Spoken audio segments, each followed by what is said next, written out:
Welcome to MOTOTREK. I'm Bret Tkacs. I'm a professional motorcycle instructor and a world traveler.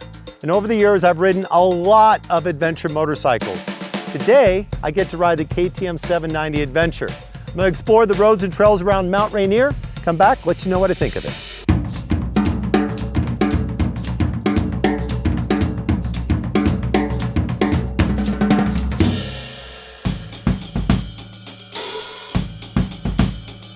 Our friend David loaned us his brand new KTM 790 Adventure S. The bike is stock with only a couple of minor changes. He put on a set of Mita EO7 Pluses to give it a little better traction on the dirt, and then also he anteed up to pay the extra to have the rally mode enabled.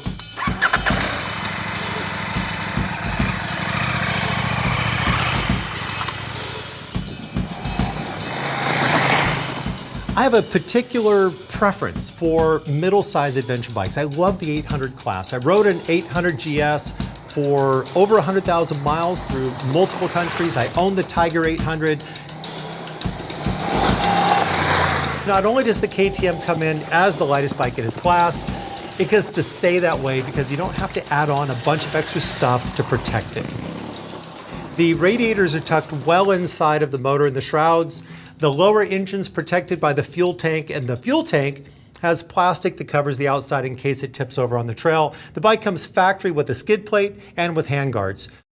I've spent time on the KTMs before. I've owned a 990, I've spent considerable time on the 1190 and some time on the 1290. I expected the new 790 Adventure to be a performance bike, to have good power output, to have good suspension, to work really well off-road. The real question was, what would make this bike stand out from its big brothers, and what would make it stand out from the competition?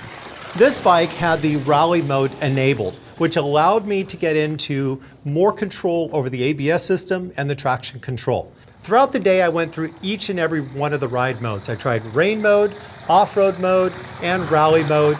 I also went through the different settings for how much interference I had in the traction control, and then how much interference I had with ABS. The traction control and the ABS is both tied into the lean sensor, so the traction control works even when the bike's leaned over.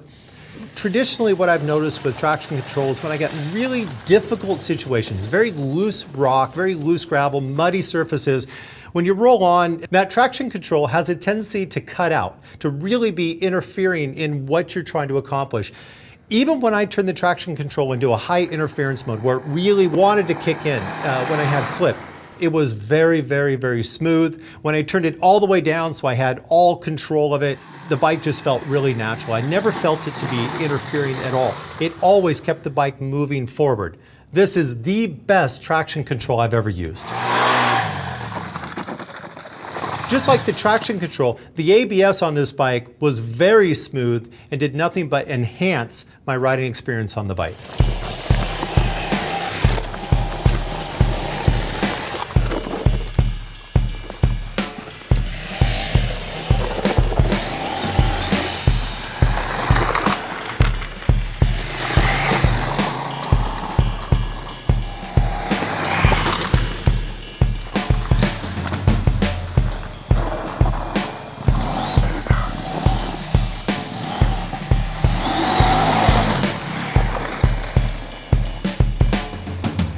The other electronic enhancement that's worth noting is the throttle controller. You can change the modes to change the amount of input on the throttle, how quickly it adds power. So you can have it very, very, very immediate in a rally mode all the way down to a rain mode where it's very forgiving and very soft.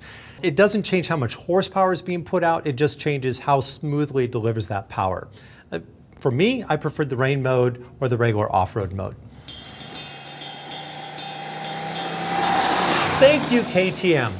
Two things that you did that I'm just absolutely in love with. Number one, whatever settings I put into the bike, stay there. When I turn the bike off and turn the key back on, I don't have to go through and reset settings. The second thing is the screen is really bright and easy to read, and I can navigate through with my left thumb on all the different modes of traction control, ABS, inputs, and I can do those while I'm in motion. I don't have to stop the bike, go through some ritual, or turn the bike off or put it neutral. I can make the changes on the fly while I'm moving.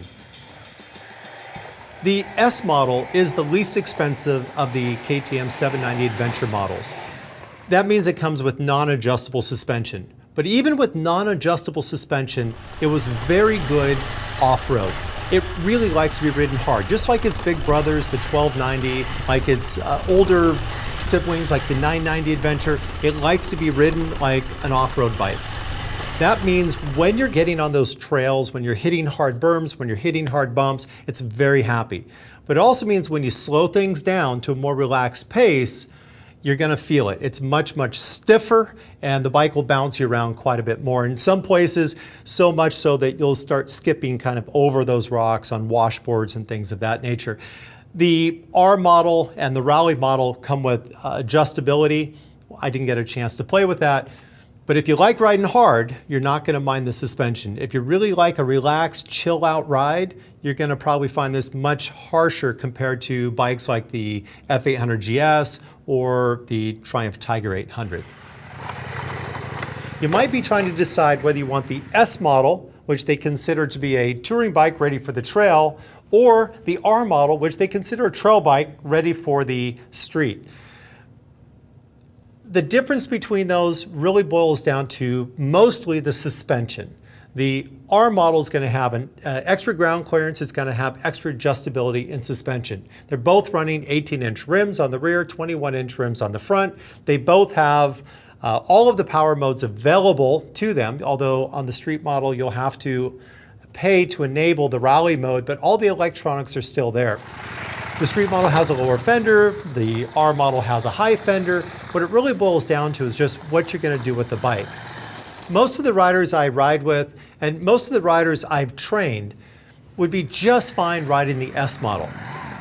In 8 hours of riding, going over the rocks, going on the single track trail, not one time did I wish I had more ground clearance or more suspension. Here's what makes the KTM 790 Adventure different than all the other bikes in class. If you look at the Africa Twin, the Triumph Tiger, the F800 GS, and the new 850 GS is so large in price it doesn't even class, but even looking at those, the KTM has more horsepower than its competition, and it has significantly less weight. But what really makes the KTM 790 Adventure stand out from the other bikes on the market is the way the bike is balanced. It carries its weight very, very low on the bike. Other bikes, they lose their weight once they go into motion. The KTM loses the weight before it even starts moving. They use a saddlebag fuel system on the bike, and they hang down on both sides of the bike the same as the Dakar rally racers do. This keeps the weight very, very low. Seeing these tanks kind of bubbling around the base of the bike had some concern for me. I was thinking, man, that's gonna run into branches or logs. Now my tanks are hanging out there, but these are magic. And if you don't like the way they look, I suggest riding the bike and not looking at it. The KTM 790 Adventure is already the lightest bike in its class, and it feels 100 pounds lighter than it actually is. This bike made me want to go play. It was just fun to ride off-road. The power band was quick to come on, the electronics were smooth and unintrusive, and the suspension just loves to be ridden hard. The balance is so good, it's so low on the bike that I almost felt like I was riding my dirt bike. The other aspect of that is riding the large adventure bikes, I've become very accustomed to having more mass up on the top of the bike, which allows me to wedge into, to lean forward, to relax on when I'm touring. The 790 Adventure doesn't have that. It's very narrow at the seat and it's very narrow at the top because all of that fuel space, all of that mass that's usually at the top sits so low on the bike. And where at first I felt it a little uncomfortable because it didn't have anything to wedge into, once I started playing with the bike and really getting into riding, I forgot all about that. On the street, the suspension worked really, really well. And that's what the S model is really targeting, is the street rider who wants to go off-road rather than the off-road rider who wants to go on the street. On the road, the KTM felt exactly the way I thought it would. It was sporty, it was stable, and it was fun on the pavement. What did stand out is how stable it was. When we put a 21-inch wheel on the front of a bike, a lot of times they start to feel a little bit wiggly. They don't feel quite as planted as bikes that run 19-inch rims. The KTM 790 Adventure didn't have that same wiggly feel. It felt super solid and tracked the road really well. The other thing I really noticed about it was that when I got the bike up to speed, and I didn't spend a lot of time on the pavement, but I did get it up to at least 70 miles an hour and rode it for a short while there. It was very smooth and much smoother than like my old F800 GS. Not quite as smooth as my old Tiger 800 XC. I've ridden a lot of adventure bikes, and this is the most fun I've ever had off-road on a mid-size adventure bike. This thing was a hoot. The power was good, the suspension was good, it had great handling, it had phenomenal balance. Is this the perfect adventure bike? Maybe. It depends what you want to do. I did like the bike, and it was a lot of fun off-road, and definitely if your goal was to do technical riding and trail riding, it's going to be hard to have anything beat this.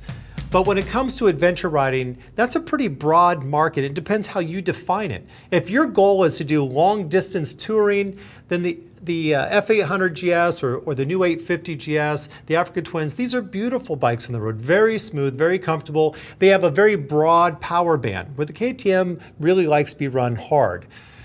I'm really trying to come up with a way to say that the other bikes are just as good, or that the 790 isn't the best bike on the market. But I gotta be honest, I think this bike may just be a game changer. I keep trying to come up with something I don't like about it, and I'm digging pretty hard to find anything.